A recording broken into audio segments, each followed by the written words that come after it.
বাঙালির দুর্গাপুজোর পর আর একটা বড় পুজো এই কালী পুজো। অন্যান্য জায়গার মতো পূর্ব বর্ধমান জেলার মানকর গ্রামেও মহা ধুমধামে কালী পুজোর আয়োজন হয়ে আসছে বহুদিন ধরে। কথিত আছে এই মানকর গ্রামেই নাকি এক সময় ছিল জঙ্গলে ভরা, সেখানেই ছিল ডাকাতদের আস্তানা। অনেক ডাকাত দল সেই জঙ্গলের মধ্যেই কালী পুজো করতেন, ডাকাতির আগেও কালী পুজো করতেন।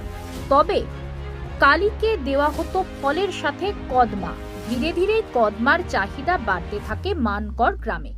মানকরের কয়েকজন মিষ্টি প্রস্তুতকারী কদমা তৈরি শুরু করেন, তবে তারা কোনো রকম রাসায়নিক প্রয়োগ ছাড়াই চিনি ফুটিয়ে তার মধ্যে ছানার জল দিয়ে কদমা তৈরি করতে শুরু করেন।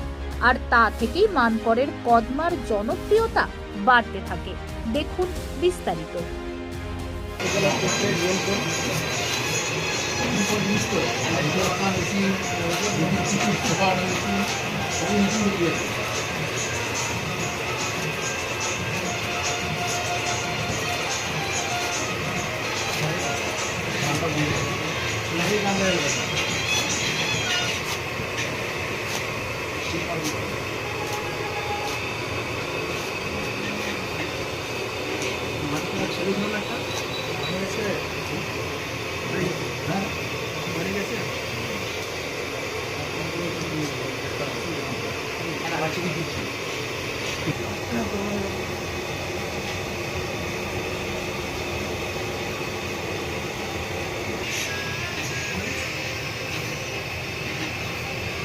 এটা 5 কেজি হচ্ছে না?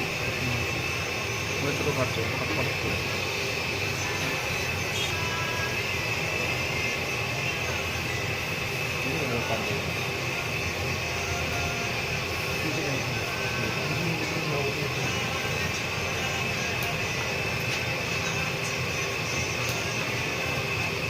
এটা 50। খাবেন? না না আচ্ছা খেয়ে দেখুন, দাঁতে ছিঁড়ে যাবে। না চিপু না। কেজি যতবার চিপু কেজি। কত বেশ? কদমা বানাচ্ছিল। আমার তো এখন প্রায় 33 বছর বয়স। আমি এই দোকানে আছি 13 বছর হলো এখানে কাজ করছি এই দোকানে। আমার কাকা হচ্ছে মানে গুরু, আমার যে মালিক আমার, সে আমাকে ধরো নিজে হাতে কাজ শিখেছে। কত গ্রাম থেকে কত গ্রাম তৈরি হচ্ছে? একদম 50 গ্রাম থেকে প্রায় 10 কেজি ওজনের, সব রকম মিলিয়ে, মানে 1 কিলো 500। তারও বেশি হচ্ছে না, 10 কিলোর উপরে করা যায় না। এটা মানে হাতে ধরে রাখার ব্যাপার আছে, তো লোডটা রাখা যায় না। একদম নরমে চিনির পাক এটা। আপনারা এলে দেখতে পারবেন। বাজারে যে কদমা তৈরি হচ্ছে, বাজারে যে কদমা বিক্রি হচ্ছে, আচ্ছা, ওই কদমা এই কদমার ভেতরে তফাৎটা কি হচ্ছে? এই তফাৎটা হচ্ছে আমাদের ভেতরে যেমন ফাঁপা, ওদেরটা কিন্তু ফাঁপাটা কম। ওয়েটটা আমাদের যেমন 5 কেজি কদমা, এটা বড় লাগবে দেখতে। আর তোমার বাজারে যেটা পাওয়া যায় সেটা একটু ছোট হবে। মানে একই ওজনের কিন্তু হ্যাঁ, সাইজটা ছোট বড় লাগবে। আর এই কদমার বৈশিষ্ট্য কে, মানে কেন এটা জনপ্রিয়তা কেন এখানকার? এখানকার জনপ্রিয় হচ্ছে মানকর কালী পুজোর উপলক্ষে বেশি এটা জনপ্রিয়তা। মানকরের লোকরা এই কদমাকে খুব ভালোবাসে। এই কালী পুজোতে বিশাল। ওর ভেতরে কিছু ভরেও নিয়ে যাবেন? হ্যাঁ, ওর ভেতরে আপনি যদি শাড়ি দেন, শাড়ি ভরা হবে, আলতা সিঁদুর। তত্ত্বতেও যায়? হ্যাঁ, বিয়ের বাড়ি অনুষ্ঠানে তোমার এই তত্ত্ব যায়, পাঠানো হয়। বিদেশে যাচ্ছে নাকি? হ্যাঁ, বিদেশে তোমার এই ধরুন এই আমাদের আশেপাশে যেরকম বর্ধমান, দুর্গাপুর, আসানসোল। ভারতের বাইরে? ভারতের বাইরে আমাদের যে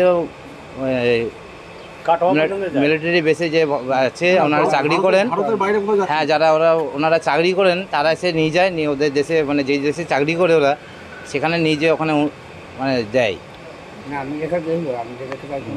একজন আমাদের এখান থেকে চাকরি করে ওইখানে, তা উনি নিয়ে গিয়েছিলেন।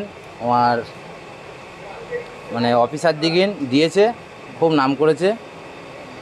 একজন নেপালে থাকে, তিনিও নিয়ে গিয়েছিলেন এখানে তোমার ওই। মানে ভারতের বিভিন্ন জায়গাতেও গেছে? হ্যাঁ হ্যাঁ হ্যাঁ, এখনো কি যাচ্ছে না? এখনও যাচ্ছে। এই তো একটু আগেই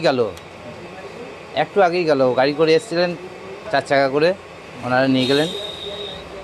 আপনার নাম? আমার নাম দুলাল লাকুরে।